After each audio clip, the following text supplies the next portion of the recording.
Hey everyone, my name is Chris Lambert. On this channel, we talk Kanye West, and today we are going to be reading through this article from Complex by Jessica McKinney. Kanye collaborator BoogzDaBeast tells stories from the making of Donda and Donda 2. So we're going to get some inside information. I have not read this article yet, so we are going into it together, diving right in. So it starts off in a land far, far away. No, if you're looking for insights into Kanye West's creative universe, there aren't many people better to speak with than BoogzDaBeast. The Grammy-winning producer is one of Ye's oldest collaborators, having worked with him for nearly 25 years. That's a pretty good amount of time, especially because we're 22 years into this century, so that means he was working with him back into the 90s. The two first came across each other as teenagers, there it is, crossing paths several times in rap battle spaces before formally meeting when Boog's rap group, the Euphonics, went to Ye's home studio to record. During the session, Boogs and Kanye shared beats they were both making, and as Boogs tell Complex, the rest is history. Fast forward to 2022, and Boogs is still a vital part of Kanye's creative team, after contributing to albums like Yeezus, Cruel Summer, Kids See Ghost, and Jesus is King. In the past 2 years, he's taken a lead role in the production of both Donda and Donda 2. In addition to landing production credits on many of the songs, including standouts like Hurricane, Pure Souls, No Child Left Behind, Believe What I Say, Moon, Heaven and Hell, Boogs tells Complex that he wore many hats during the making of these albums, serving as head of production. When describing the recording process, Boogs illustrates a very collaborative environment where everyone pitched in. He tells stories about 5 Foreign and Pusha T carrying boxes and moving tables between recording sessions, and reveals that Kanye wasn't afraid to get his hands dirty. Listen, Kanye will pick up the broom, he says. He'll be like, man, it's a little dirty in here. It's a little dirty in here. He'll start picking up trash. He's like, can we move the table? And he'll just grab the end of the table and you grab the other end. When I tell you he's hands-on, he's hands-on. It's his album, it's his project, it's his baby, and it has his mother's name on it. He's not about to let that just be controlled by somebody else. Not at all. He'll grab your trash and throw it away. He's like, you done with this? And he'll just throw that shit away. He's really down to earth, man. The media shits on him, but he's real cool, down to earth, always has been, which is something that we hear a lot from people. There's this disparity or a little bit of a dissonance between how Ye's portrayed in the media and how he's seen in the popular opinion, right? And then people who know him, who have the one-on-one conversations with him, who actually interact with him behind the scenes, all talk about how interesting he is, how humble he is, how intelligent he is, how thoughtful and considerate he is, how into other people he can be, where he's constantly asking questions and wanting to hear more from them, which, he did ask me a single question when I met him, so maybe I'm the problem. But, okay, in February, several songs from Donda 2 were uploaded to Kanye's STEM player, and as of late March, fans are still waiting for the full finished album to be released. Unfortunately, Boogs is cryptic, damn it, when asked whether the album is finished or not. Only the boss can tell you that, he says. In the meantime, Boogs was able to be more candid about what goes on behind the scenes in Kanye's world. Catching up with Complex this week, Boogs spoke about the making of both Donda albums, working out of the Mercedes-Benz Stadium for 30 days, and more. The interview, lightly edited for clarity, is below. And here you have a picture from, I believe, the Kids See Ghost party. Is that what that was? Or the Ye party? One of them, right? This is 2018 era. How'd you first get into music and production? My older brother was a DJ, and growing up, we were watching Beat Street and Crush Groove, Rap City, Friday night videos, anything that was available as far as hip-hop was concerned. So, of course, I wanted to be a rapper like everybody else. Nobody knew what a producer did. I wanted to be LL Cool J, and then my friends and I had a little crew. We were rapping, but nobody would give us beats. Producers were hard to find, and if they did have beats, they were giving it to the artists they were working with. So I basically started making beats so my group could have beats. That's the short story. How and when did you first meet Kanye? I had a crew called Euphonics. We were doing a lot of hip-hop shows, and we used to do the local party scene heavy. Sometimes there were freestyle battles for small cash prizes. And Kanye was always there. He was ready to rap if they were freestyling, and he was ready to battle if they were battling. I'd met him a few times, but the time we formally met, a couple guys and I were going to record a demo, and a friend of mine said we should go record it over at Kanye's house. I didn't know he recorded. Having equipment in your house is a big thing. It's not like now where you can go get a computer from Best Buy, download some programs, or buy a microphone from Guitar Center. This was different. You had to make a financial investment. So we were going to record the song, and he picked us up. I think I was about 18 and I was producing by this time. So I started playing beats for him in the car and he said, I like those. He started playing some beats he made and I was blown away. I couldn't believe somebody that was only a year older than me was this advanced. It was kind of like watching Kobe or LeBron play basketball in high school. They're ready for the league at such a young age. So he came, we did the song, and after that, I just asked him if he could give me some sounds, something to help me with my production. He picked me up the next day, and the rest is history. What do you think it is about your style that made Kanye want to work with you? My style fits him. I have a hard side, but I have an R&B side. It's always going to be hip-hop. You've got to remember this was the 90s and everything was hard. Even Bad Boy, for all the shiny suited things they say about Puff, Bad Boy had some of the hardest beats in the history of hip-hop, as well as some commercial singles. So we were caught right in that era. That's when we started really getting into production. So Kanye was everything. He was Puff, he was Timberland, he was RZA. In terms of style, me, I was just hard. I didn't have any soft edges. Maybe I was Robin to Batman. We didn't really know what the hell we were doing. We started a production company, Con Man Productions. I was the first person we brought on. We just wanted to be the hitman.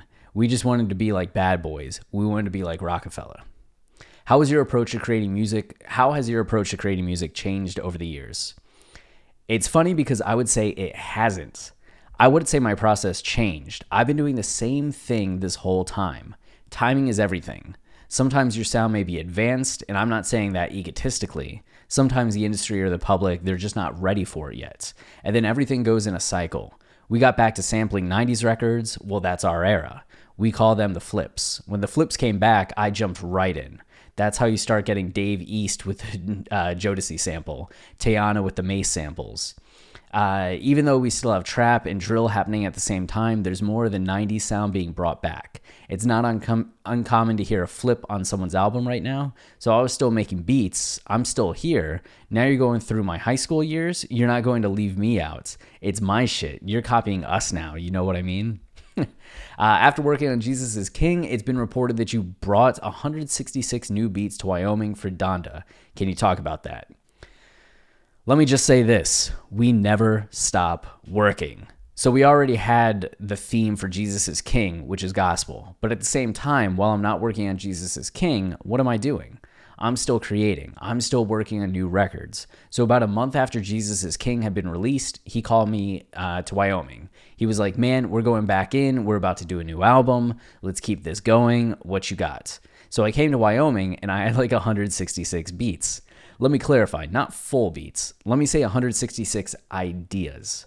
Sometimes you've just got fragments and ideas you want to present, but it doesn't matter because with him, he's a producer as well, which is different than with most artists. With most artists, you have to come with a full idea. With him, you can come with a small music loop and he'll see the whole vision for it. So I came with 166 ideas and he freestyles about 99 of them. And he freestyles about 99 of them. Whoa. And we constructed and worked on them. Again, he's a producer. He's not the guy that doesn't touch the beat. He's not the guy that sits there and just slaps his name on shit. That's not him. I don't think his ego can handle not being part of the record. No, he was very hands-on. And the idea, he brings it home, even if the initial concept was yours. And the idea, let me read that again, right? And the idea, he brings it home, even if the initial concept was yours. By the time he gets to the finish line, his hands are all over it. His hands are dirty. He's definitely in there. What's it like working with Kanye on projects where he also acts as a producer? You have to remember, this is my teacher. This is my sensei. I'm still excited to work with him. Even though we've had incredible success, I still get geeked about it.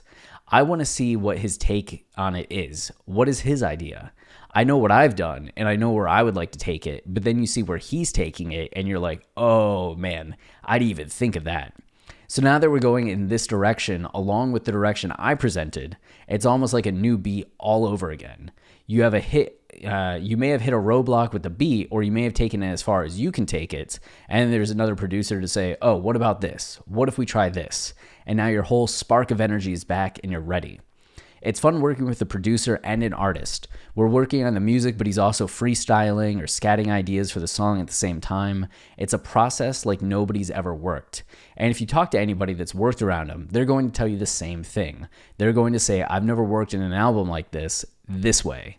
You can't be lazy over there. So this is all very insightful, and this lines up with something that many a Kanye collaborator has said over the years, is that, yeah, like, I did a lot on this, but like, he was doing just as much, right? The only time I think we've ever heard of Ye not really being involved in a song to the degree that is kind of surprising, well, at least surprising to some. There's some people that think that like Ye isn't involved at all anymore. Like, everybody else does everything and he just comes in, as Boogs was saying, that like he doesn't, but just comes in and puts his name on it.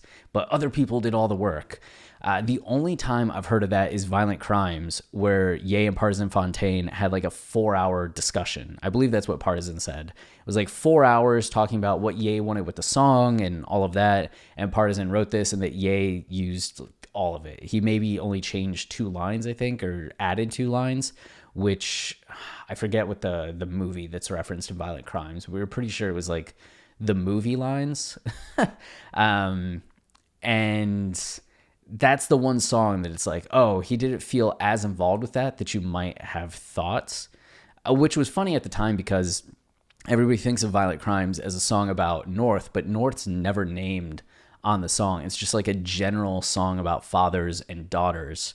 So all these people are talking about like, that's one of the most personal Kanye songs. How is that the one that wasn't written by him? And it's like, it's actually a very general Kanye song. And it makes sense that like it's capturing feelings that Partisan probably heard Ye talk about without it being Ye that was like writing everything. But Ye, who looked over it, was just like, I don't have to change anything because this captures what I'm saying. But what you get from Boogs here is that Ye is generally, and this is what others have said, very involved, very hands-on. Even if it's someone else's idea, Ye's coming in and tweaking it and adjusting it and adding to it, and then adding that idea in with the 30 other ideas he's worked with other people and all the original ideas he has, to where he's the director, he's the writer, he's the producer, like he's acting, like he's the filmmaker in control of everything, but he still does have people working on these individual parts. Anyway, moving on. Do you find that you wear multiple hats during the creation of Kanye albums? Absolutely.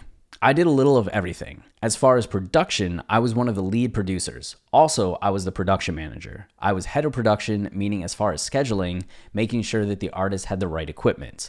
The hiring, the firing, unfortunately, of engineers, the staff people for the whole project, even A&R administration, everything. But that's how it is over there. It's a team effort. It's a family environment. You put on whatever hat's available. There are some people that are just there to engineer, but when you're one of the 25-year friends and you see a need for something, you do it. That's just how we are. That's just how it goes. In the end, you realize you've done more than just rap. You've done more than just make beats. It's not uncommon to see 504 and carrying some boxes. It's going to happen. Trust me when I tell you. You might see Pusha T over there moving a table or something. We're back to the boxes and tables examples. We've got to get it done. They'll tell you, he's the boss, he's the big man. Oh, and he'll pick up things himself. Listen, Kanye will pick up the broom. Wait, am I having like a aneurysm? Did we not go over this already? I mean, I get the idea might have just like come up again. Oh, okay. We got it in the intro. This isn't just like Boogs just like repeating himself to the point where I'm like freaking out a little. It's just that the article ripped that portion, put it up in the intro, and now we're getting down to where it is in the context. Okay. The billionaire, he'll be like, man, it's a little dirty in here, blah, blah, blah, blah, blah. You done with this? Okay. Really down to earth. The media shits on him, but he's real cool, down to earth, always has been. What was it like working on Donda and Mercedes-Benz Stadium? I was there every day. I don't think anyone can say that they did an album in a football stadium. That alone makes it different. Even before we started working, that was different. Think about having to set up all the recording stations and production spaces. Then we've got the great Mike Dean mixing records in the same place. We took over this locker room and we set up the space for Mike Dean. We have all these drop cloths and stuff trying to make it insulated so the sound doesn't bounce anywhere so he can mix the record. But 20 feet away is a 70+ thousand seater that we were filling up in the next 3 days. And we did it twice. I don't know if you've ever been inside of a football stadium, but it has a locker room, a coach's locker room, and an assistant's locker room. You have the bathroom, the closet, and all these different spaces. They're all occupied. We could take the broom closet and put a microphone in there. That's where so-and-so and so-and-so will be doing his verses. I know this for a fact because I was the one setting them up. So we had Party Fontaine, a good friend. Hey, we were just talking about Partisan. A good friend of mine and an amazing writer set up in one of the box suites where you watch the game from. But it's just a microphone, a computer, and he's there recording himself. Then you have Kanye. He's in the coach's locker room recording and he's sleeping there. You saw the setup. That was real. He slept in there all 30 days and it was successful. Whoa. So that was where Ye was sleeping the entire time. That wasn't just for like the few times we saw him in there, like the crunch time, like get my bed in the coach's. But it is funny. It's the coach's office, right? He's like, yeah, I'm the coach. Put my bed in there. But he was sleeping just on that like dumb mattress on the ground for 30 days. I guess he may have had the box spring in there, but 30 days, that's wild. And we saw like the little like push-up stuff that he had. Where was everybody else sleeping? I guess they were maybe going over to the, what was it? The Verbo hotel across the street, whatever hotel everybody stayed in for the listening parties. Maybe everybody else was over there and Ye was like staying in the stadium. I like to think there was just like some people that were sleeping in the seats of the stadium, just like kicked back, call for a hot dog, get some popcorn. Okay. So was there always a plan to work on a sequel to Donda?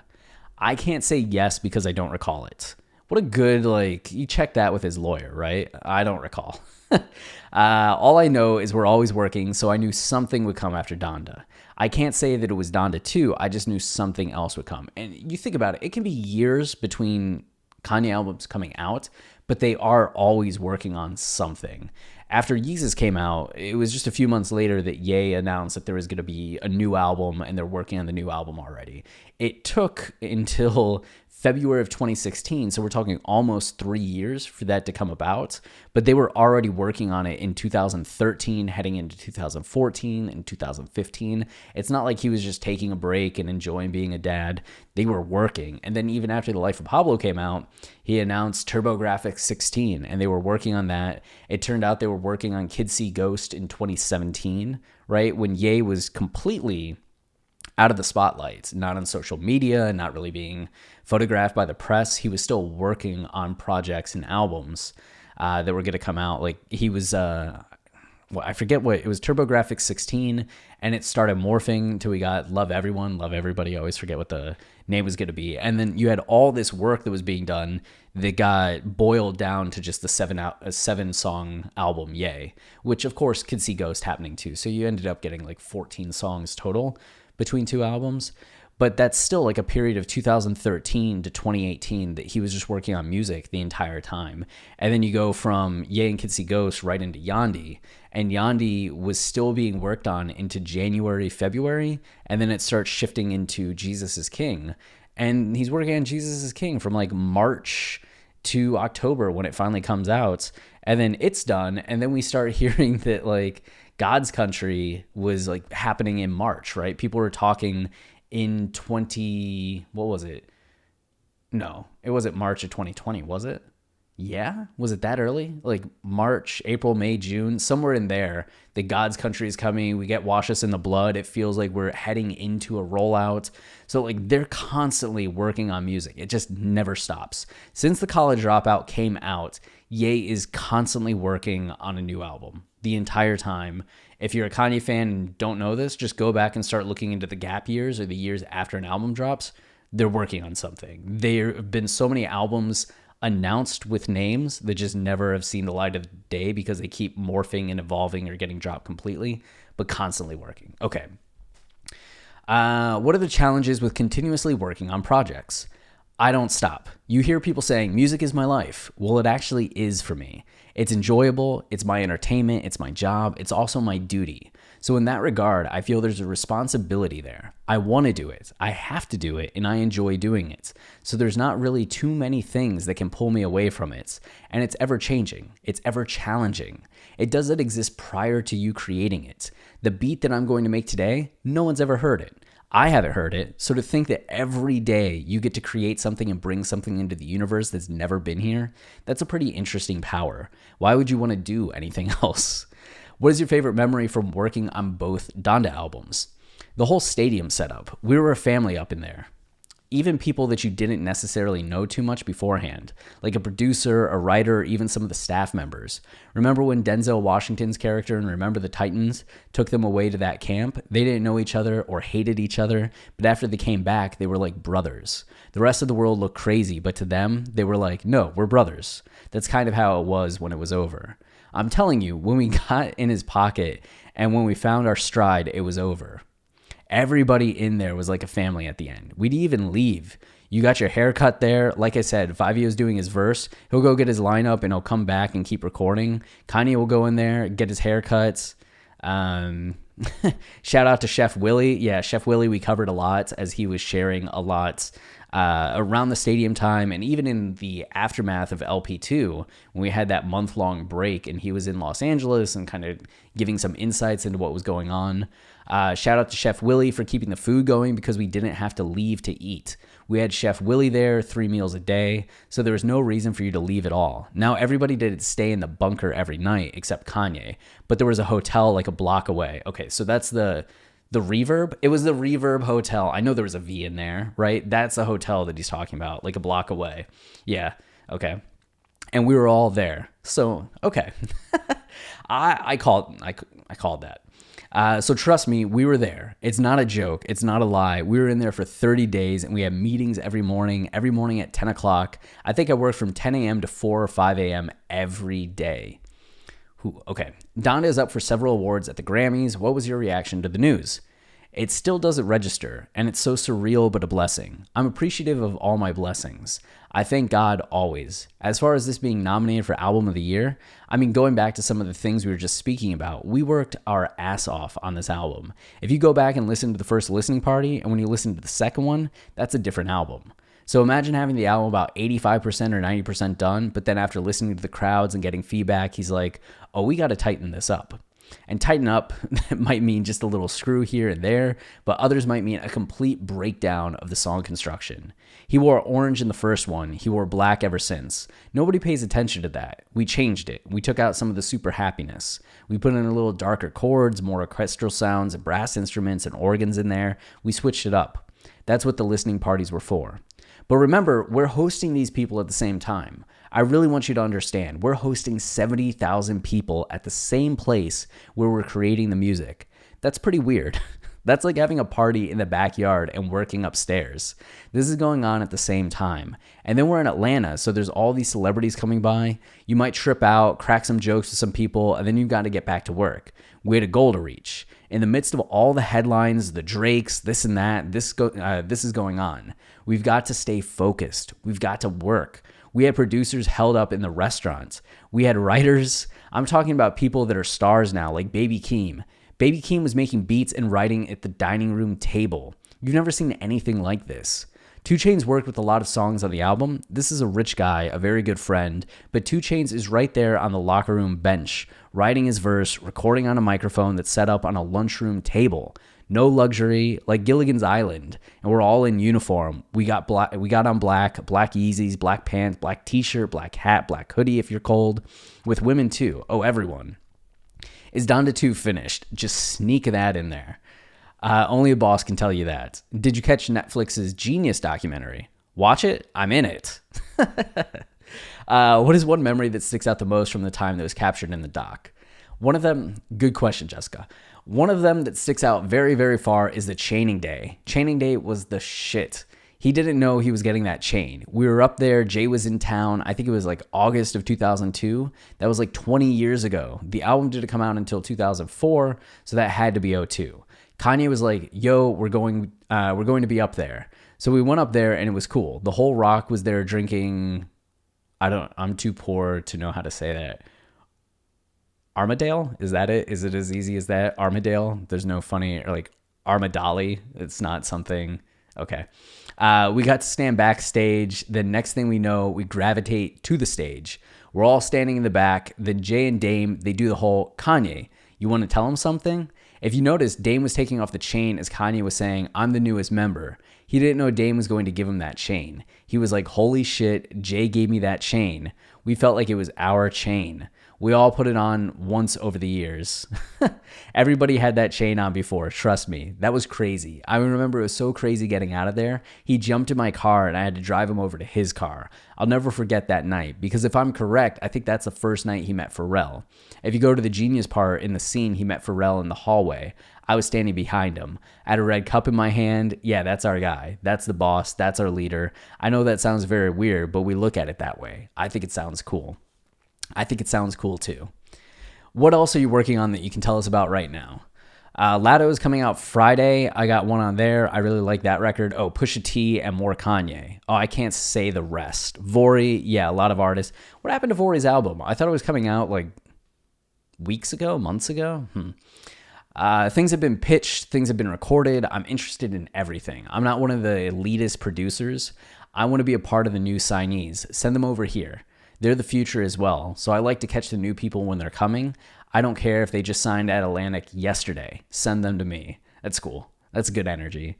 You've referred to Kanye as your sensei or leader. What is the biggest lesson you've learned for him? Not for him. Could you imagine learning a lesson for someone? All right, I learned this lesson for you. I'm going to tell you all about it. That was kind of the show. If you ever saw Review with Forrest McNeil, I think it's a genius show that doesn't get talked about enough. It was only 3 seasons, and season 3 was just 4 episodes because Comedy Central gave it 4 episodes to wrap up the story. It's such a batshit wild show, but it's incredible. It's amazing. Okay, but he goes and does things. People just ask him, what's it like to get divorced? So he goes and does it. Or this, like, what's it like to become a cult leader? And he goes and does it and then tells people about it. It's so funny. Okay. So what's the biggest lesson you've learned from him, not for him? Do not stop. Stay true to your vision and don't compromise your vision. Don't be afraid to step away if something's not the way you like it or the way you want it. Yeah, you think about all the albums that Kanye almost releases or starts to make, and then he's just like, nah, I'm not feeling this. This isn't right. We need to keep working on it. We need to change it up. And that's why it can be such an evolving process that can often be frustrating for fans. But at the end of the day, we're getting some of the best music anyone has ever made in the history of music. Okay, so where were we? That doesn't mean don't compromise. That doesn't mean don't try to work with people. But if it's going to compromise your integrity or your dignity, absolutely step away from it. I know this is stuff that your parents teach you as well, but in this business, remember Squid Game? Remember they were on that stepladder thing and somebody had to go before them? Kanye has stepped on all of the landmines before me. He stepped on all the landmines before GLC, before Pusha T. He's already been through the fire. So I'm privy to watch. I get to see the results already, which is why certain mistakes I haven't made myself. He took all the risk. He gets all the spoils, but he's not afraid to take those risks. So his first fucked up contract means I never have a fucked up contract. I can consult with him. When it comes to beats, you don't play yourself. You don't get undersold or undervalued. So if they're like, man, they offered me $5,000 for this beat, he's like, I don't know, tell them $10,000. He's already been there. He's graduated. Let's say I want to be an artist. Who better to consult with? I'm a producer. And I'm one of his producers. Who better to consult with? He knows what it is, so that's a jewel. A lot of people don't get to have somebody that's already been there, and he's been there as a producer and an artist. What was it like working on Chloe Bailey's debut solo single, Have Mercy? A little bit of an aside for this channel. Well, due to COVID, a lot of people weren't working in the studio together, so the track was worked on by myself, Murder Beats, and my guys, FNZ. Murder was doing most of the one-on-ones with Chloe and a lot of remote stuff too, but we had all worked on the beat together. Now, this is important. Megan passed on it. Cardi B passed on it. I would have to say almost every amazing female rapper in the game passed on that. Shout out to Dream Doll. I don't think Dream Doll passed on it. I think Dream Doll liked it, and then it happened where Dream Doll didn't get it. Then Chloe got it. And after that, I mean, the rest is absolute history. But I do want to say that the beat was pitched.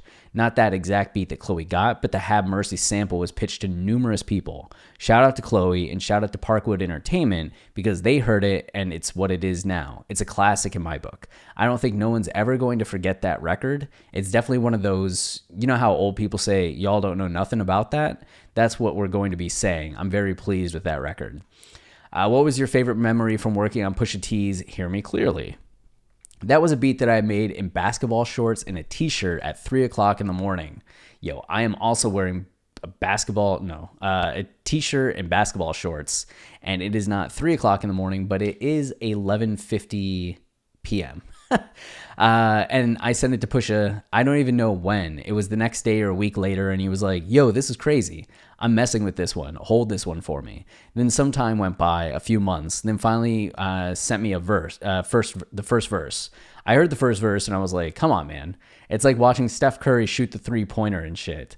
That was just the first verse, and it was so raw. It was so gutter. Wait until you hear some more coming on the new album. It's real grimy. It's real gutter. And then the lyrical level is just as high as it can get. What's the most important thing people should know about you right now? Wait, where'd it go? Okay. That I'm serious as a heart attack. No, I love this. I love hip hop. I love music. Notice I care about every beat that I make. I care about everything I do within this business. There's never a moment where I don't care. I'm attached to everything. This shit is personal for me. It's no different than, let's say, the journalists or the musicians. This is what we do. It's who we are. This is what I'm best at. This is what I care about. I'm not playing around. I'm not a clout chase. I've been with Kanye for 20-something years. I've been doing this more than half of my life. You don't have to compromise your integrity. You don't have to do anything you don't want to do. But if it's what you want to do, you should do it. So that was a cool article. It was nice listening to Boogs and getting to hear more from him and his perspective on everything, getting these stories about Donda and little bits about Donda 2. It didn't go too much into Donda 2, but it was a very enjoyable article. I thought Jessica asked some great questions. So that's it for this video. If you're enjoying the channel and you want to support us, the easiest way is to like, comment, subscribe, as any of those things tell YouTube this is a channel people enjoy. So then they show it to others, which goes a long way in helping us. Until next time, stay wavy and keep it loopy. Cheers.